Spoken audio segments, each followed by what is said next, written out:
جی دوستوں، میں ہوں عبد الباسط۔ بھارت نے ایس سی او کی ایک ورکنگ گروپ کی میٹنگ کی ٹورزم پہ مقبوضہ جموں اور کشمیر میں، اور اس کو بہت ہی امبیرسنگ سچویشن کا سامنا کرنا پڑا، کیونکہ کافی ممالک وہاں نہیں گئے اور بہت تھوڑے ڈیلیگیٹس، اور زیادہ تر اس میں جو نان ایس سی او ممبرز ہیں ان کے تھے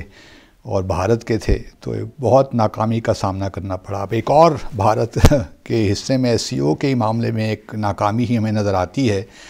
کہ جو ایس سی او کی ہیڈز آف اسٹیٹ کی سمٹ ہونا تھی نیو دہلی میں، وہ اب ان پرسن نہیں ہو رہی بلکہ ورچوئل ہو رہی ہے۔ اور یہ بڑی انٹرسٹنگ بات ہے کہ 4 جولائی کو، کیونکہ بھارت نے تو بہت ہی ایک ہوا کھڑا کیا ہوا تھا کہ جی ایس سی او کی سمٹ ہو رہی ہے اور تمام لیڈرز آئیں گے۔ اب سوال یہ پیدا ہوتا ہے کہ بھارت نے اس کو ورچوئل کیوں کر دیا، اس اتنی امپورٹنٹ میٹنگ کو، کیونکہ بھارت کو اس وقت وہ پریزیڈنٹ ہے ایس سی او کا، تو یہ تو بڑا موقع ہوتا ہے ممالک کے لیے، کسی ملک کے لیے، کہ وہ اس کو پروجیکٹ کرے اپنا ان میٹنگز کو لے کر۔ جب سمٹ ہوتی ہے تو خاص طور پہ، اب اس سمٹ تو یہ بھی اس لیے بھی امپورٹنٹ تھی کہ ایران بھی باقاعدہ ممبر بن جائے گا اس سمٹ کا، پہلے وہ آبزرور تھا۔ تو بھارت نے یہ کیوں کیا، یہ بڑا انٹرسٹنگ سوال ہے۔ جہاں تک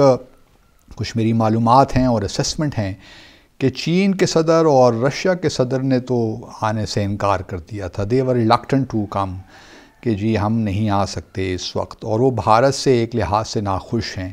چین کا تو ہمیں معاملہ معلوم ہے کہ چین اور بھارت کے تعلقات اس وقت کہاں کھڑے ہیں، کافی تناؤ ہے، کھچاؤ ہے تعلقات میں، اور جس طرح بھارت کوآڈ کو لے کر آگے چل رہا، بلکہ ابھی پچھلے دنوں جو ایک G7 کی میٹنگ ہوئی جاپان میں، ہیروشیما میں، وہاں بھارت کے وزیر اعظم بھی گئے ہوئے تھے، تو وہاں کوآڈ کی میٹنگ بھی ہوئی اس میں، اور اگلے سال بھارت کوآڈ کی سمٹ بھی کروا رہا ہے، بھارت میں ہی ہوگی وہ بھی۔ تو چین اس لحاظ سے بھارت سے خوش نہیں ہے، اور پھر ان کا لائن آف ایکچوئل کنٹرول بھی تنازع چل رہا ہے۔ تو چین نے ریلکٹنس دکھائی کہ جی ہمارے پاس وہاں آنے کا وقت نہیں ہے۔ اسی طرح رشیا کا جہاں تک معاملہ ہے، رشیا بھی بھارت کو بڑا کلوزلی واچ کر رہا ہے، اور چونکہ بھارت پہ اس وقت بڑا پریشر ہے کہ G20 کی جو سمٹ ہونی ہے بھارت میں، کیونکہ G20 کا بھی اس وقت بھارت پریزیڈنٹ ہے، تو سپٹمبر کے دوسرے ہفتے میں یہ سمٹ ہونی ہے، تو اس میں بھارت ویسٹرن دنیا سے اور خاص طور پہ امریکہ کی جانب سے بڑا پریشر ہے کہ ایک تو آپ رشین پریزیڈنٹ کو نہ بلائیں، اور پھر جو یوکرین کے پریزیڈنٹ ہیں زیلنسکی،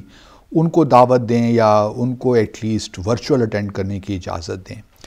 تو اب بھارت ایک لحاظ سے بڑی مشکل میں پھنس گیا ہے، اور چونکہ رشیا ایک امپورٹنٹ ملک ہے، اور پھر ویسٹرن دنیا کی یہ بھی خواہش ہے کہ کس طریقے سے رشیا کو G20 سے نکالا جائے۔ اب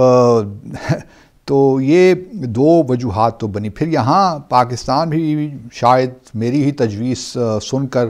ہماری حکومت نے بھی جو سننے میں آ رہی یہ فیصلہ کیا تھا کہ وہ پرائم منسٹر کی بجائے پریزیڈنٹ الوی کو بھجوائیں گے نیو دہلی فار دا سمٹ۔ گو کہ یہ ایک پیراڈاکسیکل سی سچویشن لگتی ہے، لیکن جب سے 9 مئی کے واقعات ہوئے ہیں، اس کے بعد کوئی صورتحال پاکستان کا جو سیاسی منظرنامہ ہے اس میں بھی کوئی تھوڑی بہت تبدیلیاں ہمیں نظر آتی دکھائی دے رہی ہیں۔ تو یہ فیصلہ بھی ایک لحاظ سے ہوا تھا کہ ہم پریزیڈنٹ الوی کو بھجوائیں گے، اور 3 میجر ممالک اگر وہاں نہیں آتے، اور شاید ابراہیم رئیسی بھی نہ آتے جو ایران کے پریزیڈنٹ ہیں، چائنا اور رشیا کو کے بعد ان کا بھی شاید یہی ہوتا کہ وہ بھی نہ آتے، تو ایک لحاظ سے 4 اگر ہیڈز آف اسٹیٹ یا ہیڈز آف گورنمنٹ نہیں ہیں، تو پھر اس سمٹ کا فائدہ ہی کیا ہے جس کے 8-9 ممبرز اب ہو جائیں گے۔ تو بھارت نے یہی مناسب سمجھا کہ اس کو ورچوئل کر لیتے ہیں، اور اب ورچوئل آبویسلی اب تمام اٹینڈ ہی کریں گے، اور ہمارے وزیر اعظم کو بھی میں سمجھتا ہوں کہ جب ورچوئل ہے تو بالکل اٹینڈ کرنا چاہیے، اپنی تقریر کرنی چاہیے۔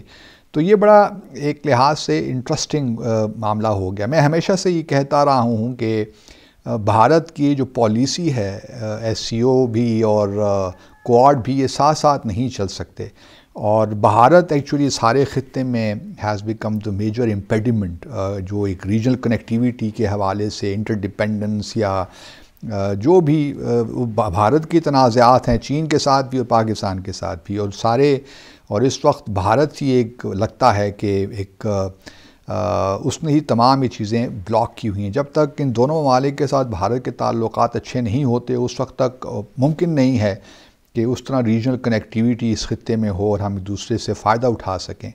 دوسری طرف رشیا کے بھی اب کنسرنز بڑھتے جا رہے ہیں ویزاوی بھارت. وہ دیکھ رہا ہے کہ بھارت آہستہ آہستہ جو ہے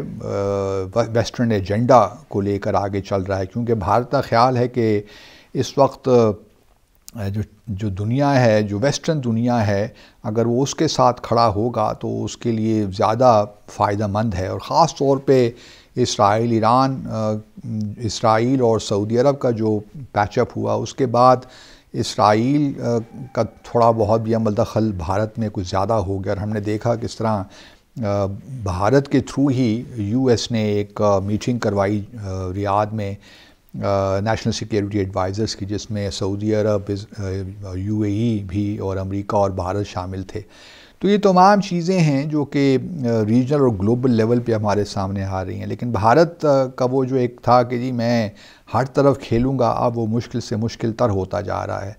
لیکن یہ ایسی بات نہیں ہے کہ بالکل بھارت کے لیے سارے آپشنز ختم ہو گئے ہیں، لیکن بھارت کو یہ ریئلائز ضرور کرنا پڑے گا کہ کس طرح اس کے جو تنازعات ہیں پاکستان اور چین کے ساتھ، اور اب کس طرح وہ اس کے جو ہے اثر انداز ہو رہے ہیں اس پورے خطے میں. اور چین نے بڑی واضح پوزیشن لے رکھی ہے، بلکہ کل تو چین نے بالکل ریجیکٹ کر دیا. یو ایس کی ایک پروپوزل تھی کہ ڈیفنس سیکٹریز ملیں، ڈیفنس سیکٹریز کی ملاقات ہو، یعنی چین کے ڈیفنس منسٹر اور یو ایس کے ڈیفنس سیکٹری. لیکن چین نے اس کو ریجیکٹ کر دیا، کیونکہ چین کے اپنے خدشات ہیں، تحفظات ہیں، خاص طور پہ تائیوان کو لے کر، اور جو اس وقت ایشیا پیسیفک میں یو ایس کا کیے جا رہا ہے اس سے ایک لحاظ سے ٹینشن بڑھتی جا رہی ہے. تو میں پھر وہی بات دہراؤں گا کہ ایس سی او میں ہمارے لیے بہت سی چیزیں ہیں، لیکن ایس سی او ابھی وہ آگے بڑھ نہیں سکتا. ایس سی او میں وہ کوآپریشن ہو نہیں سکتی جو اوریجنلی اینٹیسپیٹ یا انویسج کی گئی تھی، اور اس کا میجر جو پرابلم ہے وہ بھارت ہے. اور چین اور شاید اب روس کو اور ہم جیسے ممالک کو بھارت سے کہہ ہی دینا چاہیے کہ جی آپ ایس سی او چھوڑیے، اب آپ کوآڈ کی طرف ہی توجہ دیجیے.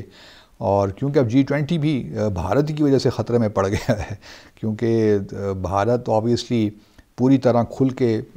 روس کے خلاف نہیں آنا چاہتا. اب دیکھنا یہ ہے کہ G20 کیا ہوتا ہے، آیا وہ بھی ورچوئل ہوتی ہے؟ لگتا تو یہی ہے کہ معاملہ اس طرف ہی جا رہا ہے. اور بھارت کے لیے جو 2 مواقع تھے، ایک موقع تو اس نے کھو دیا. اب دیکھتے ہیں کہ G20 کا کیا ہوتا ہے. Thank you very much.